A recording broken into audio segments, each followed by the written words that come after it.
Je vais maintenant vous parler de cumul emploi-retraite. Il se trouve que lorsque l'on cesse son activité agricole pour demander la retraite, on doit liquider, on doit arrêter toutes les activités et liquider tous ses droits retraite.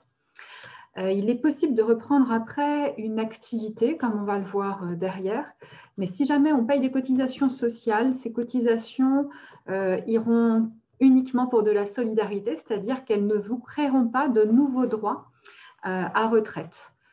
Ce qui était le cas avant 2015 et ce qui sera peut-être le cas à partir de 2022 dans le cadre de la réforme des retraites. Il est prévu d'avoir cette possibilité de cotiser pour se réouvrir des droits complémentaires. Alors, actuellement, la règle, c'est bien cesser toutes vos activités professionnelles pour pouvoir toucher la retraite, mais on a la possibilité en agriculture de conserver une parcelle de subsistance. C'est vraiment quelque chose de particulier à l'agriculture.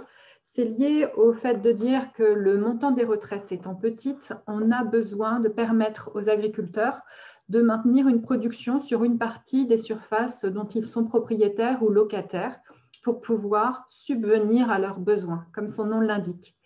Alors, il y a un seuil qui est départemental sur cette surface que l'on peut garder tout en étant retraité et continuer à exploiter directement. C'est 4 hectares 80 pondérés, c'est-à-dire que ça dépend de la production. Alors, en réalité, c'est déclaratif au moment de la cessation d'activité.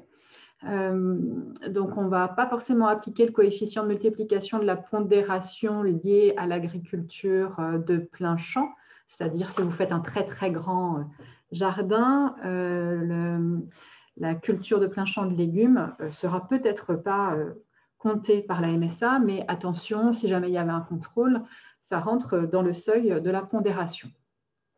Lorsqu'on garde une parcelle de subsistance supérieure à 3 hectares 12 et inférieure à 4 hectares 80, on va être redevable d'une cotisation MSA de solidarité. Et on ne va pas cesser son activité agricole fiscalement.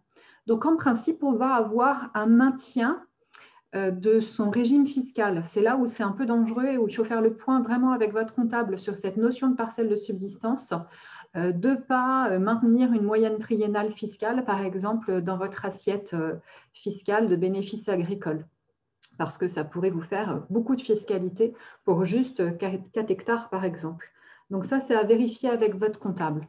Au niveau de la MSA, on sait que ce sera uniquement une cotisation de solidarité qui sera appelée et qui est donc proportionnelle aux recettes que vous allez avoir sur ces 4 hectares 80. Lorsqu'on est exploitant de 4 hectares, on a le droit de vendre de l'herbe, on a le droit de faire un peu de culture et de vendre ses céréales, on a le droit de faire une déclaration PAC, et donc c'est sur ces recettes que l'on paiera une cotisation de solidarité qui sera proportionnelle. Quand on est en dessous de moins de 3 hectares 12, eh bien là, on va sortir complètement de la vision de la MSA et on va même pouvoir se radier complètement, ne plus déclarer cette parcelle de subsistance. On n'aura plus de cotisation de solidarité à payer. Ensuite, il faut que je vous parle du coup de main du retraité. Voilà, c'est une pratique en agriculture et c'est une tolérance de la MSA d'avoir la possibilité de maintenir une sorte d'activité sur la ferme sur laquelle on était exploitant avant pour aider le repreneur. Alors, le coup de main du retraité, c'est une tolérance, comme je vous l'ai dit. On a quelques petits textes écrits, mais voilà, c'est plus de la tradition, sur une moyenne de 10 à 15 heures par semaine non rémunérées sur ce coup de main familial. Donc, coup de main familial, ça veut dire que ce n'est pas anticipé, ce n'est pas prévu. Donc, ça ne peut pas être l'ensilage, ça ne peut pas être la moisson où on va rouler des bennes, parce que ça, c'est des temps de travaux qui sont prévus, anticipés à l'avance. C'est plutôt, là, il faut que je parte pour aller récupérer mon enfant à l'école parce qu'il est malade. Est-ce que tu peux me remplacer pour faire telle ou telle chose? Ça, OK, on est bien sur un coup de main occasionnel. De la même manière, on a une tolérance lorsqu'on a gardé une parcelle de subsistance et qu'on va aller faire de l'entraide chez son voisin. Donc, on va être sous le régime de l'entraide. Donc ça, OK. Par contre, si c'est pour des travaux réguliers, il ne faut pas trop jouer à ça parce que la MSA a la possibilité de faire des contrôles sur place qui ont déjà eu lieu. Je prenais l'exemple tout à l'heure des moissons, mais il y a eu des contrôles lors des moissons sur les justificatifs de travail des retraités. Donc, si la MSA constate que l'activité est continue, ça arrivait aussi sur des exploitations d'élevage avec monsieur et madame, monsieur retraité et madame en activité, ou quand la MSA vient, c'est monsieur qui est en train de travailler et madame nous dit qu'elle ne sait pas allumer le tracteur. Donc là, forcément, la MSA est interloquée là-dessus. Donc, il faut absolument avoir, dans ces cas-là, où il y a un travail régulier, un statut qui va vous couvrir. Et on va voir après quel type de statut on peut avoir. Donc, quand la MSA, elle constate qu'on dépasse ce coup de main familial, elle a la possibilité d'appliquer des sanctions, c'est-à-dire de suspendre le versement de la retraite, mais aussi de rappeler le montant des cotisations comme si on était exploitant, ou alors de demander une régularisation sur un statut de salarié ou de conjoint collaborateur, et donc d'appeler des cotisations en fonction de ce régime-là. Voilà, et réclamer le trop perçu s'il y a eu trop perçu.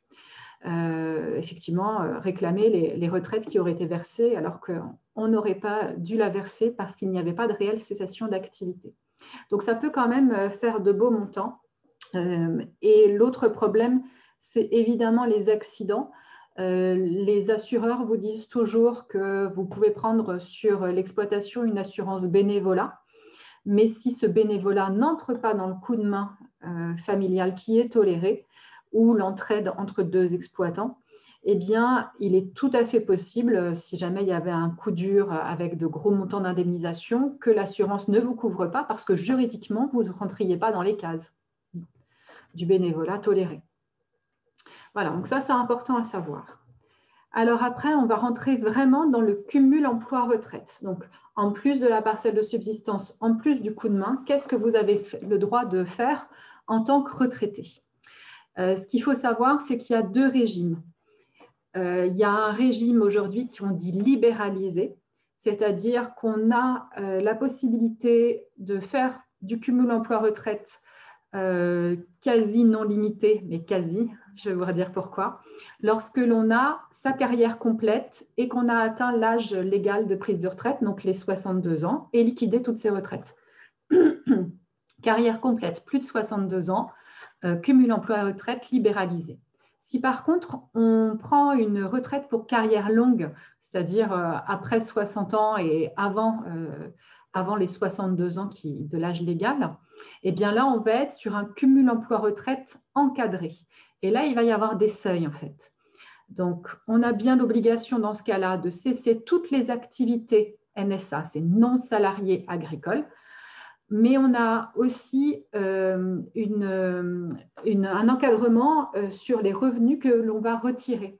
Donc, il ne va pas falloir que ces revenus d'une activité supplémentaire à la retraite dépassent 160% du SMIC ou alors dépassent les derniers salaires d'activité. Donc, c'est bien relatif au salaire si vous étiez salarié avant. En général, quand on était chef d'exploitation, pas forcément salarié, donc on a juste le seuil des 160 SMIC à ne pas dépasser. Donc, en général, sur une activité retraitée, ça va, on est tranquille. Et sur ce cumul emploi-retraite, il y a aussi un délai de carence pour être réembauché là où on travaillait avant, mais en tant que salarié. Donc, chez son ancien employeur. Si on avait un statut de salarié, on ne pourra pas retourner chez lui si on a moins de 62 ans avant un délai de 6 mois après sa prise de retraite. J'espère que j'ai été claire. Bon, mais c'est assez rare en agriculture. En général, on est chef d'entreprise. Donc là, on aurait le droit de reprendre une activité salariée sur sa propre ferme parce qu'avant, on n'était pas salarié. Donc voilà, ça c'est le tableau qui vous présente de chaque côté dans les colonnes la retraite, le cumul emploi-retraite possible entre les 60 ans et l'âge à laquelle on va avoir sa carrière complète, et puis la retraite possible libéralisée quand on a sa carrière complète et plus de 62 ans.